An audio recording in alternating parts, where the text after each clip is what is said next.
सोन्या चांदीच्या दरामध्ये घसरण. सोन्याच्या दरामध्ये 1400 रुपयांची घसरण झाली. सोन्याचे आजचे दर 1,48,600 रुपयांवर, तर चांदीच्या दरामध्ये 3000 रुपयांची घसरण. चांदी 2,47,000 रुपयांवर.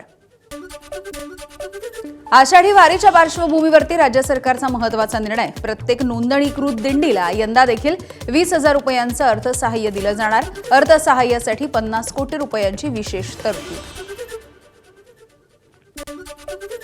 पंढरपूरमधल्या विठ्ठल मूर्तीवरच्या रासायनिक लेपनाला विरोध होताना दिसतोय. महाराष्ट्र मंदिर महासंघ, हिंदू जनजागृती समिती आणि वारकरी पाईक संघाचा रासायनिक लेपनाला विरोध. या विरोधामध्ये डावलून लेपनाचं काम केलं तर न्यायालयामध्ये जाण्याचा देखील इशारा. माधुरी हत्तीणीसाठी नांदणी मठ आणि वनतारानं संयुक्तपणे उच्चस्तरीय समितीला विनंती अर्ज केलाय. माधुरी हत्तीणीला कोल्हापूरमधल्या नांदणी मठामध्ये परत आणण्याच्या हालचालींना वेग आलाय. तातडीनं सुनावणी घेण्याची वकिलांची विनंती. माधुरी हत्तीणीच्या शेडला रंगरंगोटी आणि नव्या रस्त्याचं देखील काम सुरू. 3-4 दिवस 42 अंशांच्या उन्हाच्या कडाक्याच्या नंतर गोंदिया जिल्ह्यामध्ये मुसळधार पाऊस. खरीप धानाच्या पेरणीला वेग येणारे, शेतकऱ्यांकडून समाधान व्यक्त. महाराष्ट्र नवनिर्माण सेनेचा शनिवारी मुंबईमध्ये मेळावा. मनसेचे अध्यक्ष राज ठाकरे या मेळाव्याला मार्गदर्शन करतील. वांद्रे इथल्या रंगशारदा सभागृहामध्ये हा मेळावा पार पडेल.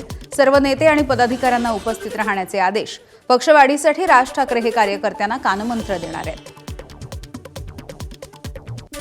अकोल्याच्या बार्शी टाकळी नगरपंचायतीमध्ये मोठी खळबळ. जात वैधता प्रमाणपत्र रद्द झाल्यामुळे 4 नगरसेवक अपात्र.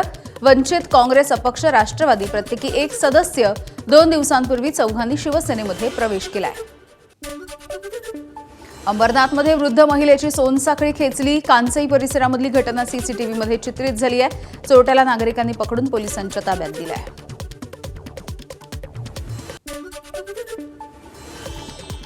युक्रेनचा रशियावरती ड्रोननं हल्ला. मॉस्को देखील हादरून गेलाय. रशियाची सगळ्यात मोठी तेल रिफायनरी ही जळून खाक झाली. तर या हल्ल्यामध्ये जवळची रहिवासी इमारत देखील जळाली आहे. अभेद्य समजला जाणारा क्रेमलिनचा गड देखील युक्रेननं उडवलाय.